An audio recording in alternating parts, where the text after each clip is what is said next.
What can we expect from the day two picks of the Dallas Cowboys? All that and more this episode of the Locked On Cowboys podcast.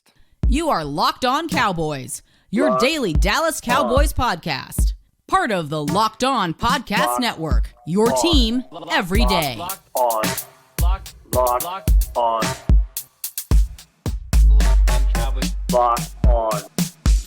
Cowboys. Welcome back to the Locked On Cowboys podcast, part of the Locked On Podcast Network, your team every day. We'd like to thank you for making us your first listen of the day. This episode is brought to you by FanDuel Sportsbook, the official sportsbook of the NFL. Make every moment more. Visit FanDuel.com/lockedon today to get started. I am your host, Marcus Mosher. You can follow me on Twitter at Marcus_Mosher. And joining me today, as always, is Landon McCool. You can check him out on Twitter at McCoolBCB. Landon, how you doing today, sir? I'm doing well. I was trying to sit here and think, has there ever been a pair of day two picks that had more complicated last names to try to pronounce altogether? Schoonmaker Overshown is pretty close. Is all-timer, I would say. Yeah, so today we're breaking down the Cowboys' day two picks. If you want to listen to us talk about Mozzie Smith, go back to the Thursday night episode that we posted. We did a full breakdown on him. Today, focusing just on these guys. And let's start with Luke Schoonmaker, number 58 overall. Landon, what player did you see when you turned on the tape? Ooh, that's a good question. I think I saw and again, this is the comparison to the prospect, not the player. Yes. I saw a Dalton Schultz plus player, right? Like he kind of comes in from a very similar type of run heavy offense. You see a lot, blocking on the end of the line of scrimmage. But on top of that, you also see him moving everywhere. He isn't just like a guy that is just on the line of scrimmage or just in the slot. You see him as an H-back. You see him as an F. You see him as a Y. You see him as a tight slot.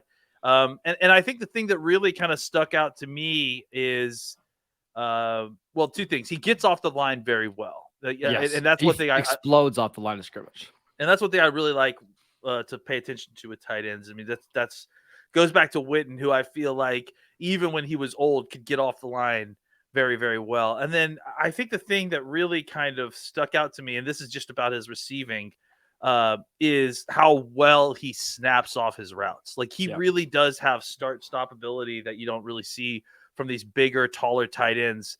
When he runs a stop route, it's very sudden. When he makes his cuts, it's with explosion. So I think he's going to have a lot of ability early to be a quick receiver, be able to like help out in that area that you normally target tight ends kind of with quick passes. And then as well with some upside to be a down the field receiver because of the rest of athleticism that we'll discuss. Yeah, and I wanted to just talk really quickly about the production here because I think that's what something people are getting hung up on. Played 5 years at Michigan, 637 total yards, 418 came last year. We just have seen that tight end production coming out of college just really doesn't matter. Like Dalton Schultz, I think, had 500 yards in 3 seasons at Stanford, no more than 200 yards in a season. TJ Hawkinson didn't have big numbers. I think Travis Kelce, who was really only a receiver, had less than 1,000 total yards in college. Like it just doesn't translate to the NFL. On top of that, Landon, he played in an offense that averaged 25 passing attempts per game last year, 16 completions. Like they just didn't throw the ball at Michigan very often. And when they did, it was going to Ronnie Bell. And then occasionally Schoonmaker would get some underneath targets. So I wouldn't, if you're concerned about the lack of production, I just wouldn't worry about it too much. You're looking for traits here. Yeah, and honestly, I saw somebody tweet yesterday. I wish that we could see him in college doing what he will do in the NFL. I would argue you saw a lot of him doing in college what he's going to be doing in the NFL. Yeah. You could see him making NFL tight end blocks, maybe more than almost most of these other tight ends that are in the draft because he's doing it so often. Now, obviously, as you mentioned, he doesn't have the same kind of targeting that some of these other tight ends have. but that's also about usage. That's not necessarily about his talent. And I think what you've seen in those targets when he's out en route is that he's very adept. I mean, he has the skill set to be an NFL tight end, a receiving tight end. There's no doubt about that in my mind. Yeah. He has an upside to be a good receiving tight end too. So, I think there's been a lot of like talk about, and this is one thing I wanted to bring up too, is there's been a lot of talk about like whether or not he's tight end one or can he beat out Jake Ferguson. And I think all these phrases, this phrasing is just incorrect. Like, this is not how we should be viewing it. The way we should be viewing it is that Dalton Schultz and his, 60 catches and 800 yards or whatever it was that he had last year walked out the door. That's gone. And if you think that Ferguson is ready to like step in and do that right away this next year, like, that's literally 4 times the amount of production than what Ferguson had. Like, even if you added Hendershot and Ferguson together, they're not even half as much as what Dalton Schultz had. So that's not to speak ill will against those. My point is that you're going to need Ferguson to double his output. You're going to need Hendershot to double his output. And then you're also going to need a third tight end who's going to have more output than both of them had last year in order to make up what you've lost. So we need all these guys. And I think Schoonmaker is a guy who's going to come in and work with these guys. And I think the thing about it I really like is how his skill set fits with Ferguson. Like, the one thing that we'll talk about that's a negative with Schoonmaker, and I'd love to hear your thoughts here, is that he's not a yak guy. No, like, that's my number one knock on him. He's just not dynamic after the catch. Now, he can be kind of straight liney. Like, if he has an opening, he can get there, but he's not going to make guys miss or jump over guys or anything like that in the open field. But and that's really where Ferguson shines. Yes. That's really where Ferguson, if you can get Ferguson a short pass, he'll break some tackles and make it a big play. So I think that their skill sets pair really well together because this is a guy who I feel like is going to have a lot better success getting open with his route running, being a more kind of universal tight end. And then we can still have lots of targeting for Ferguson. This isn't, an either or, it's both for sure. The other thing that I would say, and it sounds like I'm going to be making a joke, but he gets out to the flats really quickly, partly because I think he's pretty good at getting off the line of scrimmage and he just has a lot of athleticism. In a Mike McCarthy offense, it's going to be using a lot of slants and flats. Your tight end better be able to get out there fast and be able to beat a linebacker to that spot. I think he does a pretty good job at it. I think Michigan actually helped him a lot in that area. Well, I mean, not to incur further wrath from Cowboys Nation, but I think he's ready to run stop routes in the NFL right now. Oh, he did a bunch. Yes. He snaps off those stop routes so quickly that if he can get the timing down with Dak early, that's going to be easy money for short yardage stuff. Not that I want to throw a bunch of stop routes, but I think that's something he's going to be able to do. And then another thing, I think he is going to be immediately a threat in over routes. He runs these deep overs and crossing routes, and it's just such a big target, and it does such a great job of catching the ball and then transitioning into a ball carrier. I think he'll be a real threat and he has that like second or third gear that none of our other tight ends have. Yeah. Like when he's running across the field, he can kick that in that second gear and create separation and pull away as he's moving across the field. I will also say they ran some routes down the middle of the field for him. And at least in the games I watched the Michigan State game and the Maryland game this morning, he was open, but JJ McCarthy, the Michigan quarterback, just took off a lot of times, or he decided to do something different. I won't be surprised if we see him get more of those targets in the NFL as a rookie right away, because he's big and athletic. And if you're going to put, a safety on him or a linebacker, he's just going to be able to beat those guys down the middle of the field. So that's something I'm keeping my eye on. Lane, I want to talk about his blocking, his role, and maybe what his upside is in the NFL next. This episode is brought to you by FanDuel. Make a fast break to FanDuel during the NBA playoffs, because right now, new customers get a no-sweat first bet up to $1,000. That is $1,000 back in bonus bets. If your first bet doesn't win, you can bet on anything, like the Lakers to upset the Warriors tonight in Golden State. Love that my Lakers are back in meaningful playoff games. It's absolutely awesome. But there's no better place to bet on all the playoff action than America's #1 sports book. Visit FanDuel.com/lockedon and get a no sweat first bet up to $1,000. That is FanDuel.com/lockedon. FanDuel, the official sports betting partner of the NBA. Well, thank you for making Locked On Cowboys your first listen every day. Every day is tomorrow on the show. We're going to start with some of our day 3 previews, talking about Junior Fajoku and an offensive lineman, Asim Richards, that the Cowboys selected. So make sure you guys tune in for that. Landon, let's talk about his blocking, because I don't think he's a dominant blocker by any means, but I think he's, for the most part, is in the right spot. He doesn't get shoved back. Like, you see some guys get into his chest a little bit, but doesn't lose a lot of ground. I also like just how many different places they used him in the backfield, detached, in line, out of the slot. I think Mike McCarthy in the offense is really going to value that.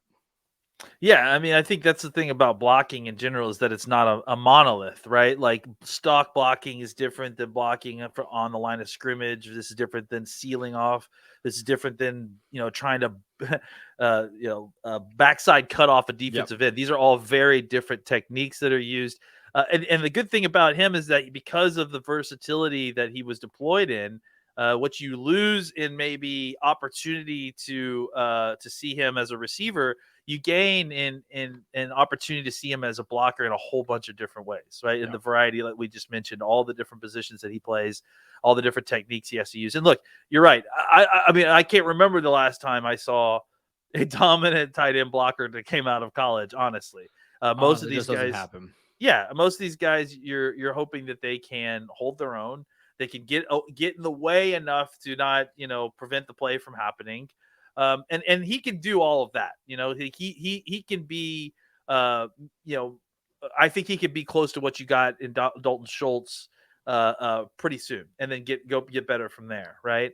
Because I think he has a little bit more strength to him. I mean, I mentioned him as Dalton Schultz plus, but I think he has a little bit more power coming into the league than Schultz did. He's a little bit bigger. I think he's probably a little bit stronger. I watched the play. Now I can't remember who was it against, but Michigan basically ran a jet sweep with the running back, and they asked Schoonmaker to make that one block on the linebacker, right? Basically a one-on-one. It's the same block that we saw Dalton Schultz miss against Tampa Bay in 2021.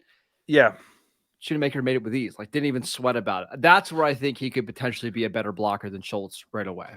Yeah, I mean, his body control is incredible. Like, he has, I mean, I think he ran like a 6, is it here, right here? He's ran a 6.813 cone, and that shows up on tape, right? Like, you could see that. I talked about it with the way he breaks off those stop routes and the way he runs routes, but you can also see it as a blocker, right? He has very good agility. He's able to readjust and move his body around his blocking targets. And what you just described, right? Where he has to get out in space, hit a guy, or block or seal off a guy that's smaller than him, that should be able to get around him easily, to be able to get there and seal that off.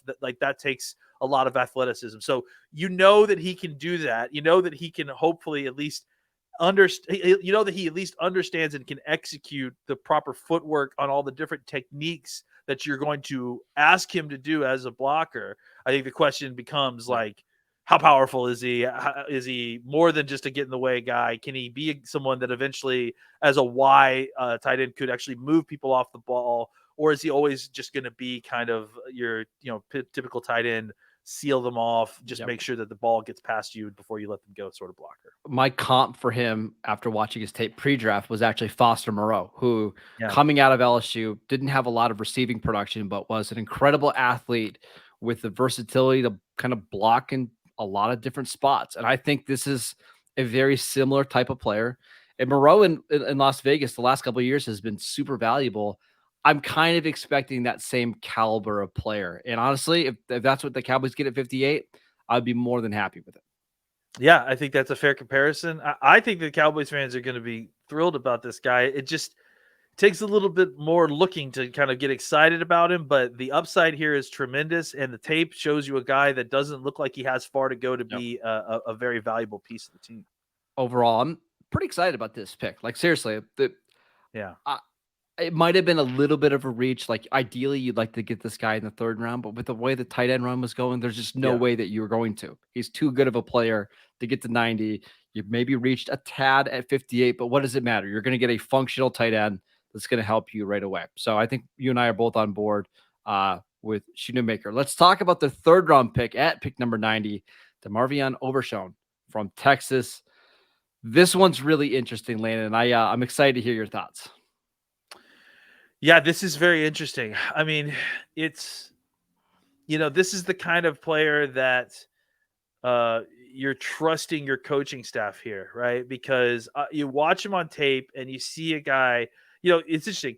You go back and watch, he had a very kind of odd route. And frankly, all these COVID kids did. I mean, just COVID just had such an effect on these players' development in such an odd way.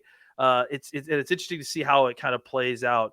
This was a kid who came into Texas as a super highly regarded safety. He was one of the highest regarded safeties in his class. Picked Texas because he loves the state of Texas. He's from Arp, Texas, if I'm not mistaken. Born in Tyler, Texas. Yep. Born in Tyler, right? And he eventually, I think around 2020, started playing a little bit more linebacker. With the idea that in 2021 he would make that kind of a full transition. So after the 2020 season, they decided to move him to linebacker, and he gets to the 2021 season. They changed. I'm trying to remember the timeline of this. They changed defensive coordinators, and they continue his move to linebacker. But I think he started that 2021 season at 217 pounds or 218 pounds or something like that. Pretty light. So, and that 2021 season tape is absolutely brutal. It's absolutely terrible to watch. I mean, there's definitely stuff to watch that's positive in it. Like his coverage looks good. He looks good. Looks comfortable in zone drops. There are things about it that look good that should, like the stuff that he has experience in from being a safety. But his run cues, his fits, his ability to get off blocks, it's all just completely not there. It's just it's worst case scenario as far as the linebacker goes. Go to 2022 season, and the improvement that you see specifically in that area is immense. Like he made incredible leaps as a run defender from the 2021 to 2022 season. Now, is it where it needs to be? I don't think so, especially considering he's a linebacker. But I think that what you've seen in the improvement just from last year to this year, I think that he certainly will get there. And then I think the other thing that's just kind of unsaid about this player in general, just watching him, is that to me, it's pretty clear that he's not just going to be playing linebacker.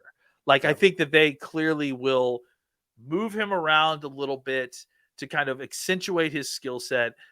To me, what I see, like the bottom line with this kid is that this is and I hate to use this term because obviously the world we live in, but he's a point and shoot linebacker, right? Like he has to have a direction. Like I would, if I was going to deploy this guy, I would give him an assignment on almost every play. Like, here, you're blitzing. Here, you're covering this guy.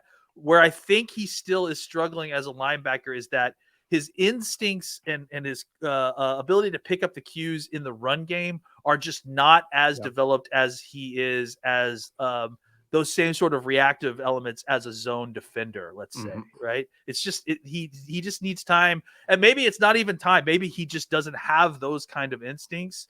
So I just think as far as like first and second down, like trying to read his run cue and run to and get off a block to make a tackle in the run game, that's not necessarily his game.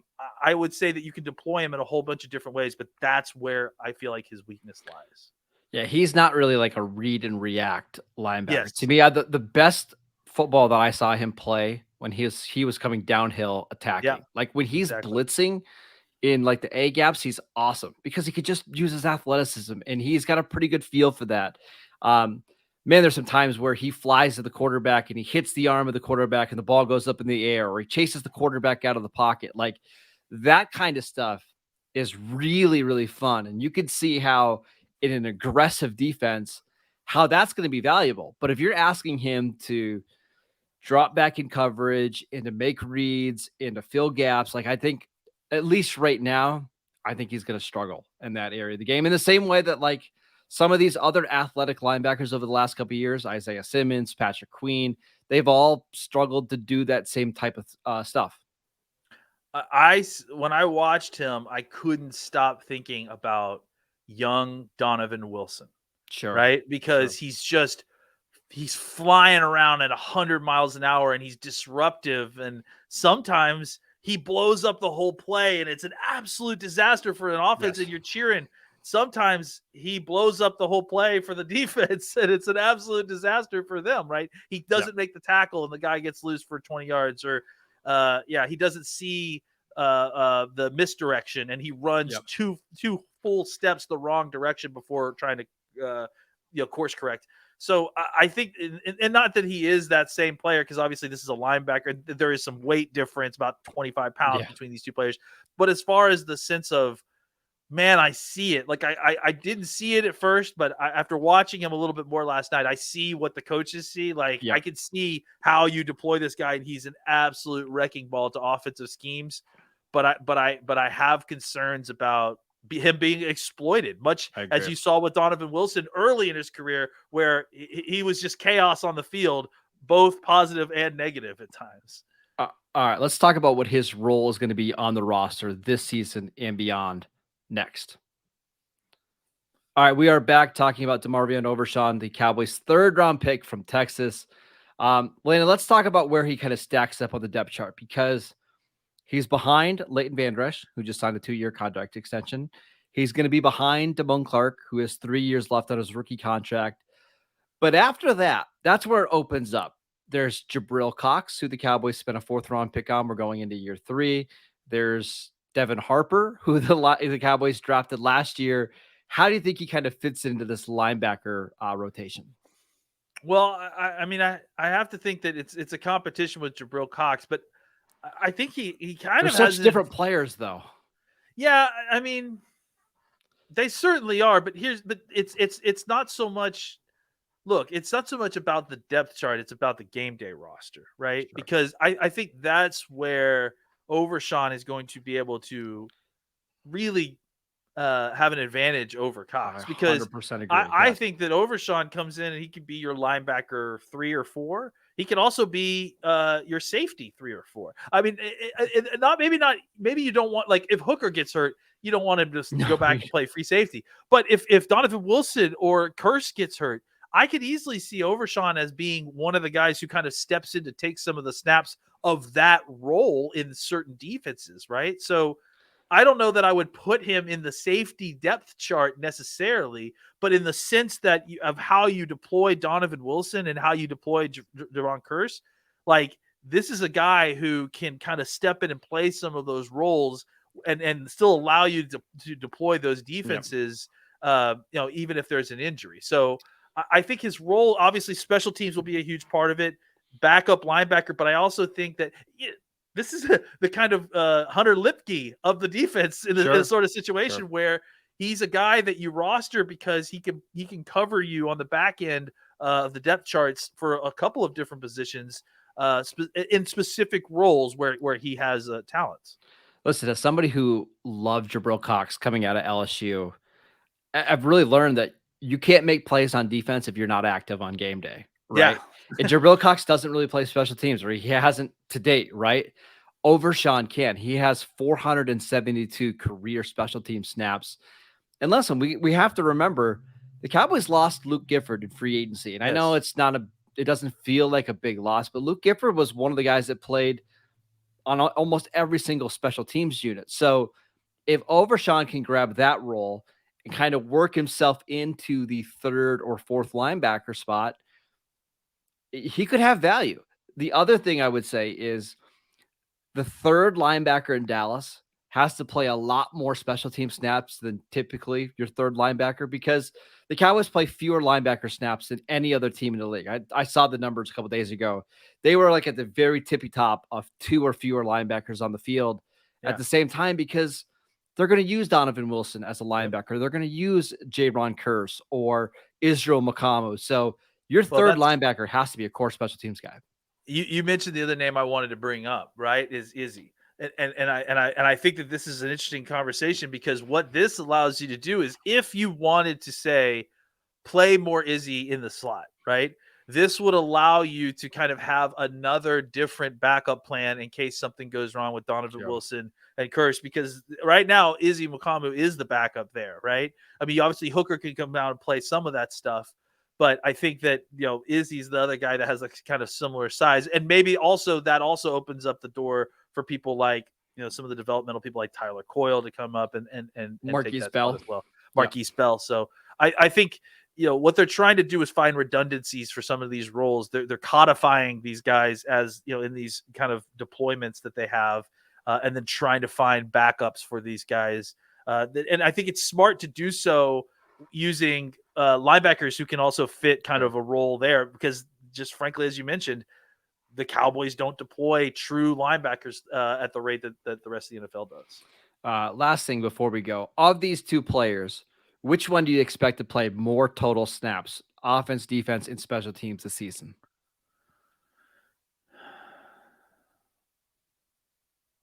I think, you're asking who will play more with it combined. I think Schoonmaker will play more. Yeah, because honestly, I think he ends up being the starter at tight end. They just have more depth on defense, right? Yeah, and the whole point of the defenders is to deploy them in rotation, right? Yes. So they're not, even if Overshown had an incredible training camp and somehow grabbed a starting will linebacker role, he may still not play as many snaps as Schoonmaker, right? And there's also a chance the Cowboys bring in a veteran linebacker like they did last year, right? Wait until August and, hey, Anthony Barr, do you want to come and gobble up 600 snaps like you did last year? That wouldn't surprise me at all either. So I think both these guys are going to play. I think both of them are going to be core parts of your special teams unit. And we'll see what the ceiling is for both of these players. That is it for today's show. Thank you for making Locked On Cowboys your first listen every day. Every dayers. Tomorrow on the show, we're going to talk about Junior Fajoku and Asim Richards. And can't wait to talk about Fajoku because he's going to have a very interesting role on this defense. We'll get into that tomorrow. Follow the show on YouTube, Locked On Cowboys. You can follow Landon on Twitter at McCoolBCB. I'm at Marcus_Mosher, and we'll see you guys next time.